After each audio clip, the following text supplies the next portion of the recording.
of my life, the many, many different aspects of my life into one whole and one person. And that's a big shift for me. That's a very, very big shift for me. You know, I had very much a professional persona. I'm an entrepreneur. I've been, you know, a CEO for almost 30 years across many different industries and sectors and everything.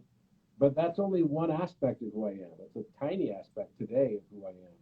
And I think the whole reason why we're here, and I don't think my reason is any different than anyone else's, is to remember who we are. Exactly. It's all And I down think to that's that. what the world is going through right now. I believe that for me, I went through a big crisis in 2016 where, you know, I lost a lot of friends and went through a great difficulty. And I had thought that people would be with me and be able to support me during a difficult time. And it was a business issue, but at the end of the day, I had a lot of friends in business with me. And I was shocked when many of them abandoned me because they thought I was going to lose a Yeah. battle that I was in. And you know, the battles that we face are just symbolic of the battles that we're really dealing with inside ourselves. It's the world around us is a you inverse, not a you universe, in my opinion. We reflect everything around us to the experiences that we need to be resolved. And we think that the universe is happening to us rather than happening for us. And I believe fundamentally the universe is happening for us. So even that difficult time I went through, the battles and the change with lost friends and betrayal, was so that I could learn more about unconditional love. It wasn't about me being angry at them or me kind of leaving them or whatever. It was more about me needing to learn what it means to love and accept without condition. And Yes. that was the big shift for me, the totally big shift for me. So I then started getting deep into mathematics and geometry, and I needed to reconstruct my entire world, my objective world of understanding. And that's when I started going into geometry.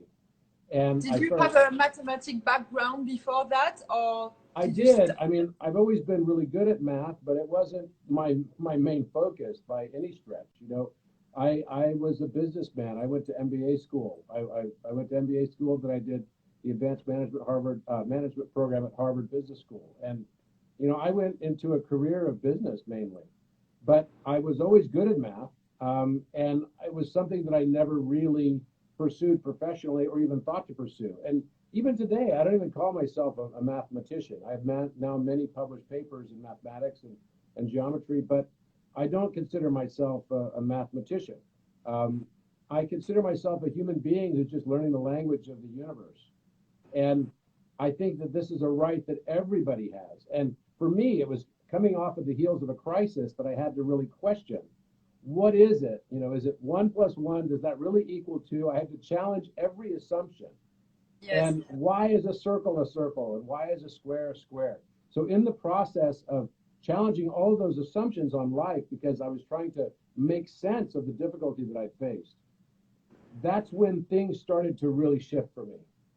exactly. We And find very often this saying that says we have to unlearn all the things we have learned in order to understand. absolutely, it's very much like Yoda says to Luke Skywalker in Yeah, the film The Empire Strikes Back, is that we must unlearn what we have learned.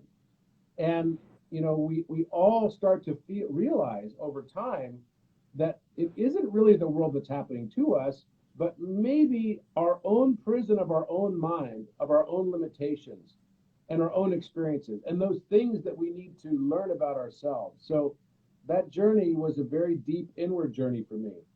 And I yeah, think it's important. I think it's important, and I'm just one example out of what will be billions of examples.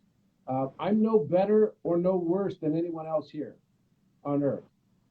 I'm not better than, I'm not smarter than, I'm not anything more than anyone else on this planet. I really am not.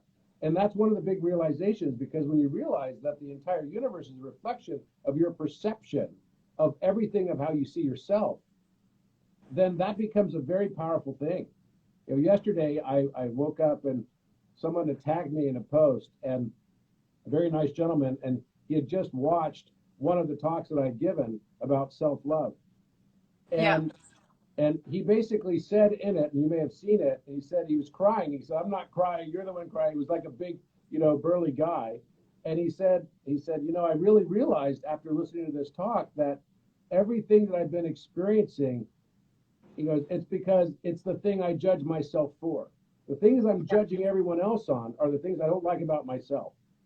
And I Exactly. thought that was so fascinating, because listening to him, he gave a really good piece of advice. He said, if you're tired of experiencing assholes in your life, then stop being an asshole.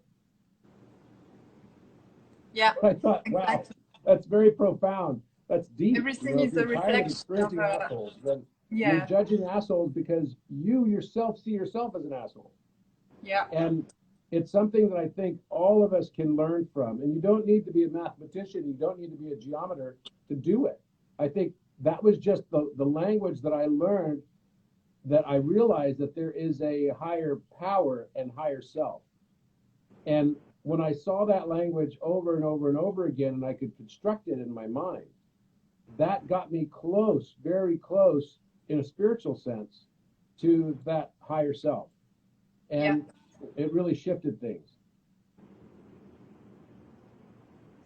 So is there is a lot of tools, obviously, to study the true nature of reality, because that's what you are doing with mathematics.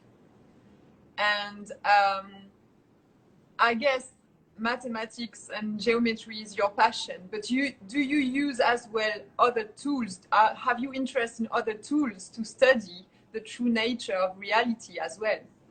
Music, Music. music for sure. Because actually, what people don't probably know, because we're not taught this in school, is that math and music are the same thing.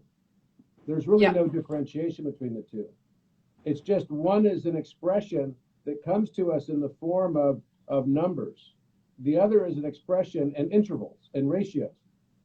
The other is an expression that comes to us in the form of musical experience.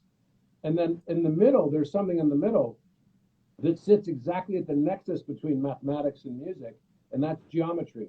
Geometry is the sound that we see with our eyes. And so music in particular, and it doesn't have to be geometry on a page, it could be in architecture, in sculpture. There's so many different ways to express that geometry. And we all already have a relationship with it. It might even be appreciating the beauty of a man or appreciating the beauty of a woman. That's also geometric, and that's also an expression of the divine. And so definitely music and math are very, very close.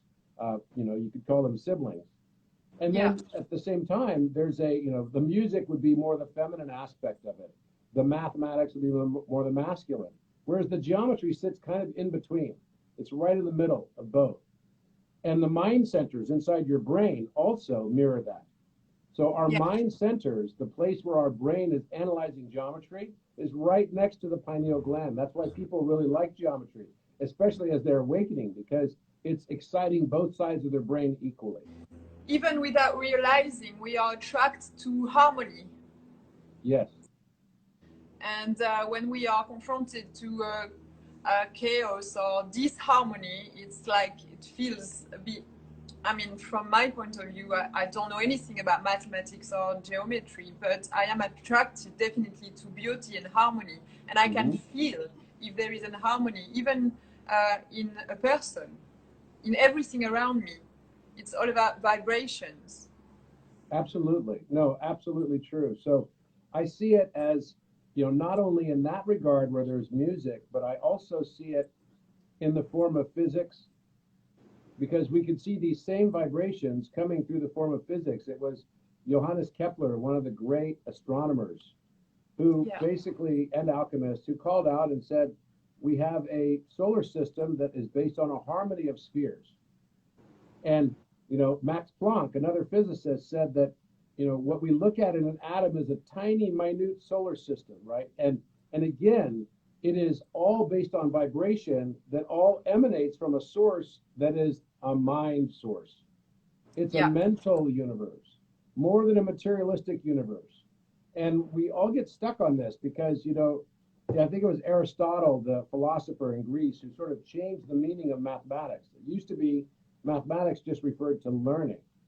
Well, when Aristotle came along after Plato, who was very much about the realm of forms and ideas, and he came up with the allegory of the cave as well, right? Which the life was lived by these people chained in this cave, and all they could see was shadows of their existence. Well, this realm of forms, right, is something that I'm very much a believer in, where Aristotle came and said, no, mathematics is not all learning. It's not the language of learning. Mathematics instead is just the science of quantity. And he relegated it to this very small thing, a science of quantity. Whereas before that point in time, people understood that it was a language that which God, right, or the universe, however you want to see a concept of God, would speak to us.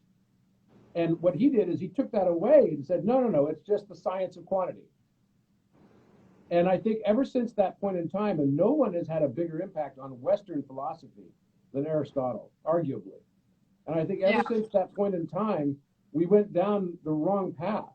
But nothing is wrong, because we wanted to learn this. We wanted to experience it.